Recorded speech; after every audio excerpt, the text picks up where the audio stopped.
We are going to do questions 5 through 8 of the comprehension questions for Frindle, chapters 11 through 15. So these are where you're writing out your ideas.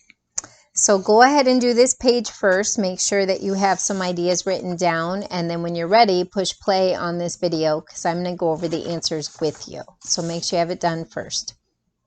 You ready? 2 important things happened to Nick his junior year of college. What were they?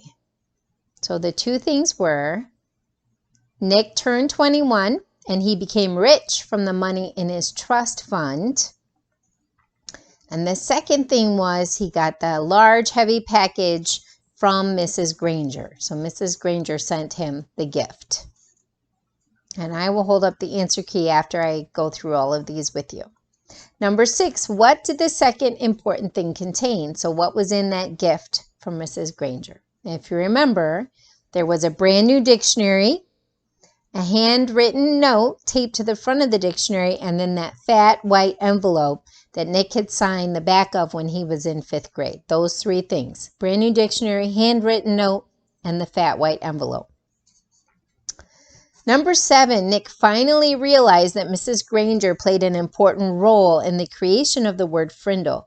What was her role and how did she really feel about it?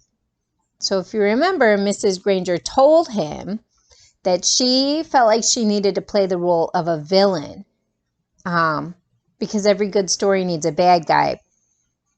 And that she realized by fighting against the word, she actually was trying to help him to push it on because she wanted to see that word end up in the dictionary. And she asked him to forgive her too.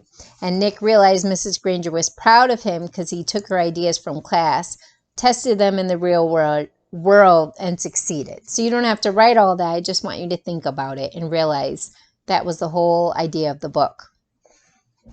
And number 8, in the end, what did Nick do to thank Mrs. Granger? If you remember, there were 2 things. He set up a college scholarship trust fund in her name with a $1 million donation. And then he gave her the beautiful gold fountain pen that he had engraved for her. So here are those answers. You can pause the video so you can write them down if you need to. Shorten it, put it in your own words.